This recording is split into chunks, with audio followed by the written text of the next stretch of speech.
Bonjour à toutes les mamans, je me joins à vous aujourd'hui pour vous fêter cette journée de fête des mères et parce que c'est une journée très spéciale où on passe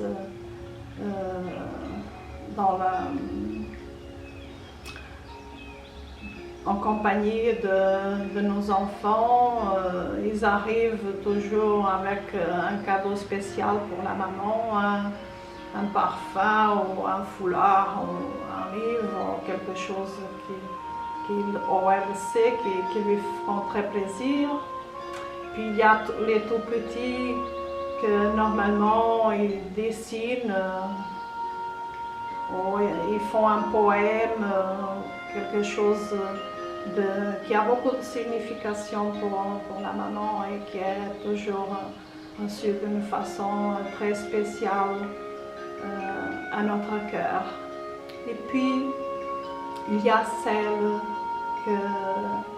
pour qui cette journée n'est pas facile du tout parce que leur enfant n'est plus avec elle.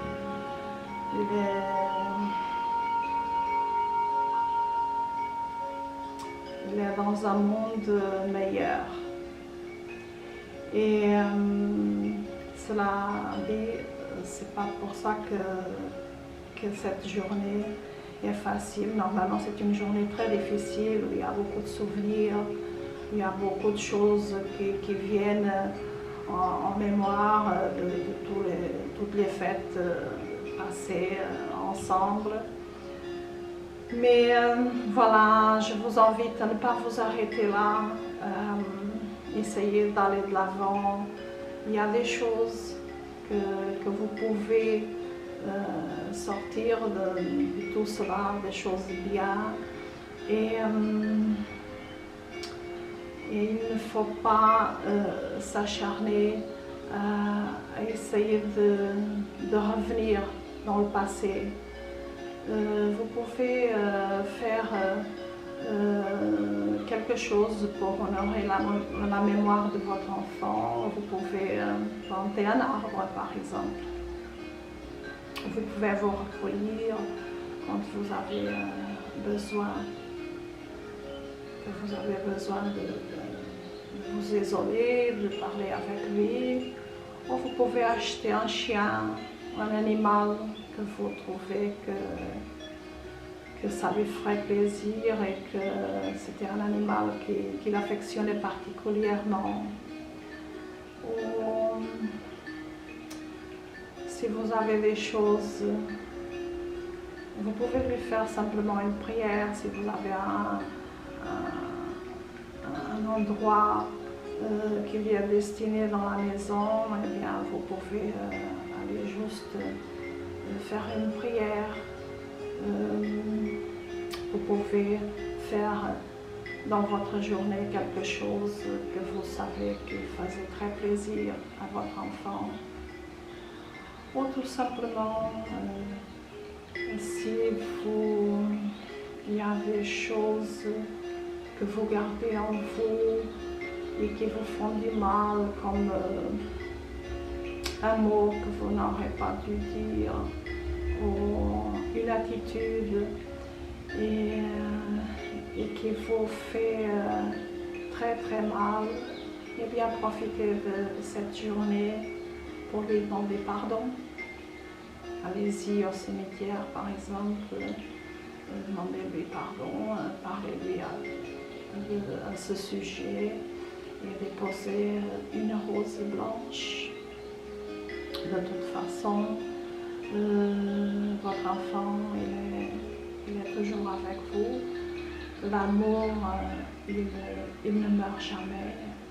Si vous aviez deux ou trois enfants, et ben vous avez toujours deux ou trois enfants. C'est pas parce que l'un d'entre eux n'est plus là qu'il ne fait plus partie de vous et qu'il n'est plus votre enfant.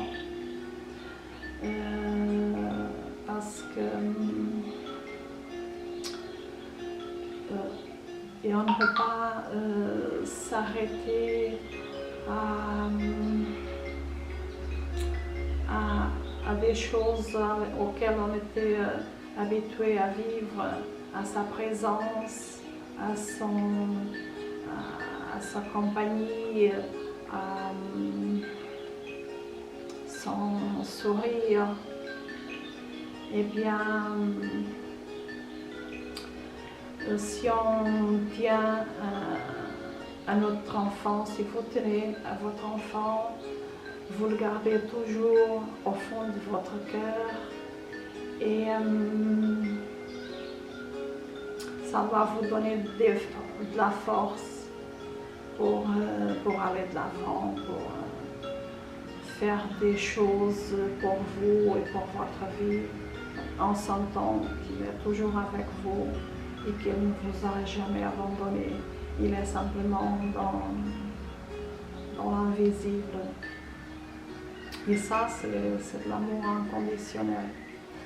C'est la forme d'amour que nous exerçons. En général, c'est un amour très passionnel. On aime nos enfants parce qu'ils sont beaux, parce qu'ils correspondent à ce qu'on a rêvé de lui, pour un tas de raisons qui viennent à la rencontre de nos expectatives. Mais l'amour inconditionnel, c'est l'amour parfait, c'est celui qui aime de l'âme. Et ça, c'est le véritable amour. Je vous souhaite une très bonne fin de journée.